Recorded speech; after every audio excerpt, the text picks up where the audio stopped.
இந்தியாவின் முதல் அரசியல் சாசன அருங்காட்சியகம் எங்கு அமைக்கப்பட உள்ளது? இந்தியாவோட முதல் அரசியல் சாசன அருங்காட்சியகம் எங்க வந்து கட்டியிருக்காங்க அப்படின்னு பாத்தீங்கன்னா ஹரியானா மாநிலத்துல வந்து கட்டியிருக்காங்க. ஓகேங்களா? சோ இத வந்து மக்களவை சபாநாயகரா இருக்கிற ஓம் பிர்லா அவர்கள் திறந்து வைக்கிறாரு. என்னைக்கு அப்படின்னு பாத்தீங்கன்னா நவம்பர் 26ஆம் தேதி திறந்து வைக்கிறாரு. ஏன் அப்படின்னா இந்திய அரசமைப்பு நடைமுறைக்கு வந்த நாள் தான் நவம்பர் 26. சோ அந்த தினத்துல அவர் திறந்து வைக்கிறார். ஓகேங்களா?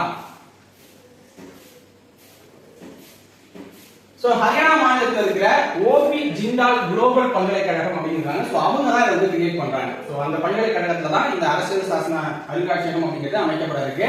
சோ இந்த அருங்காட்சியகத்துல சென்னை ஐஐடி மாணவர் குழுவினர் உருவாக்கி இருக்கிற வழிகாட்டி ரோபோ அப்படிங்கிறது வந்து வைக்க போறாங்க. ஓகேங்களா? சோ வரவங்களுக்கு ஹெல்ப் பண்றதுக்காக.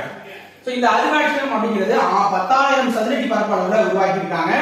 ஹரியானாவில் சோனிபட் அப்படிங்கிற இடத்துல தான் இது வந்து அமைக்க போறாங்க. சோ அடுத்த